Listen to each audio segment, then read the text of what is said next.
A lot of talk about the Fed being very specific about the types of CRE that are under threat and putting in regulatory frameworks to help those parts of the market, because the spillover effects are so vast, because this debt is held by all the regional banks, to your point, and also some of the majors.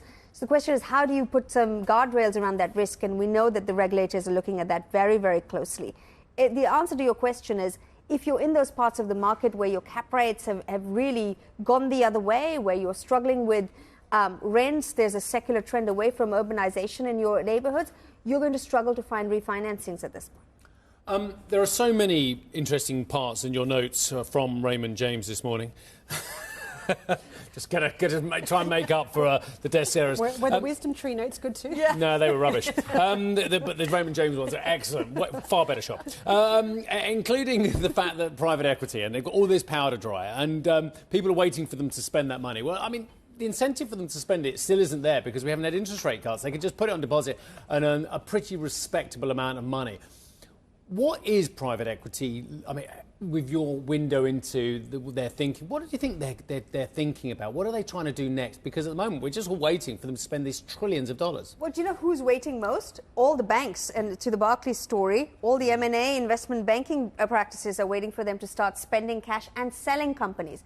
So to answer your question, they can't be on hold forever. They're being paid 2% and 2% management use it or fees. lose it. Yes, they've been paid to take risk. So they can go on hold for a few quarters, which they have done, no question about it.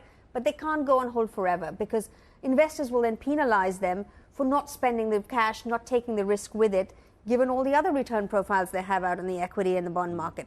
So there is a clock to private equity, 4-year investment period, 4-year exit period, that currently has gone on hold for the last 4 or 5 quarters. It cannot stay on hold forever. Sunaina, the biggest game in town is AI. So how does private equity use its funding to pivot and gain some of that AI momentum? Traditionally, it would be the venture firms, which are also a form of private capital, that would be backing some of these AI initiatives. Now, the venture capital model has absolutely broken in the last 2 years.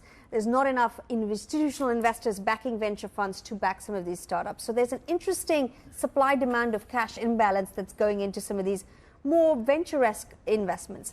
But from a private markets in general, they're waiting for some of the larger companies to deploy AI for efficiencies, to try to get productivity boosts, margin boosts as a result of that, and ride that trend line upwards. And there's quite a few companies focused on that now and spending private equity cash in order to do that.